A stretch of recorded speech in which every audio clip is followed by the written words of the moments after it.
Welcome back, YouTube, to another episode in How to Make an FPS in Unreal Engine. This is another quick fix episode, and today we're addressing the issue of our camera being able to freely look around in areas that we would not want it to. It's a very cool Arma style, and we have this also tiny little bit of the mesh peeking through, so I'm just going to move the camera forward and I'll show you guys that just to document it. But other than that, we'll fix this, and I'll show two ways to fix it, and the last way is going to be the permanent one. But the two ways is basically like we know that we're going to be in first person first whenever we spawn every time, at least how this is designed for now. We don't have multiplayer options and different menu settings saying third person or first person only or both or whatever, right? So we don't have anything that tells it which camera mode to be in, but we will get there, but that's not how we have it yet. And so we know guaranteed every time he's going to drop in third or first person. So we do want use rotation yaw checked, and the way you get there is if you go to your player and you go to you click at the top here where it says BP player character self. You can also get there by hitting class defaults. You'll scroll down past our variables and everything, and you'll hit pawn, and you'll see use controller rotation yaw, and we need to check that true. And that's for first person because that basically says inherit, like use the rotation of the mouse, the controller rotation, which is in this sense the mouse, and inherit the yaw, which is left and side to side, left and right. So we inherit that movement, so that way it stays with us, just like it is supposed to if we pick up a weapon. And it moves side to side with us as well. So no seeing our back accidentally. But how do we actually make sure that that is checked properly? Maybe we don't have a game. Maybe we don't have a game where we know every time if the person's going to be in third person or first person. Or we do want to be able to have that set somewhere else and just double checked, because it's always good to double check things and be able to run updates.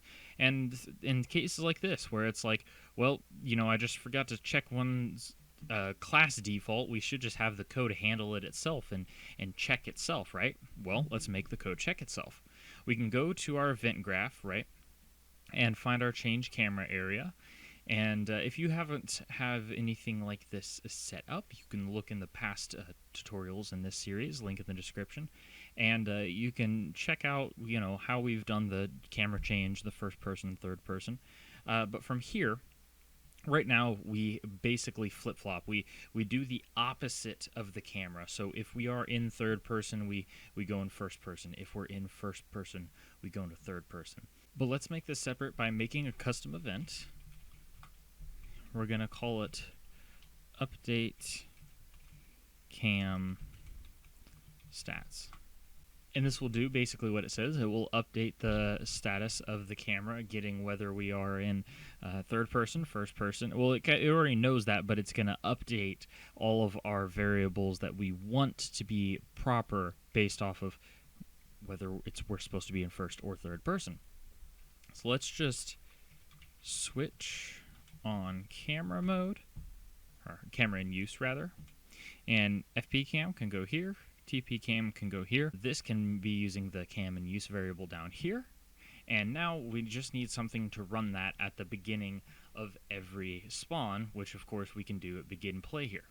So down at the end of begin play, we can update cam stats, compile this, and let's go back to our player, our class defaults here, and we can see that I have yaw unchecked like I did at the beginning of the video, where we could look to the back of our player and the body wouldn't follow. So in theory, this should break, but it won't, because this update is going to run the second we spawn in, and it's going to say, hey, no, we're supposed to be in first person, so run the first person line and make sure that those values are the way they're supposed to be.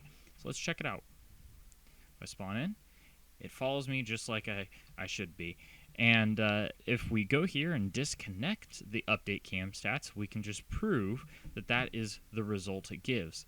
So I can look around and see my body now. So we know that this tiny little replication of basically the same thing, just backwards instead of, you know, going the other way. So this little replication of the same thing allows us to make sure that our camera is the way it's supposed to be, and every time we spawn in.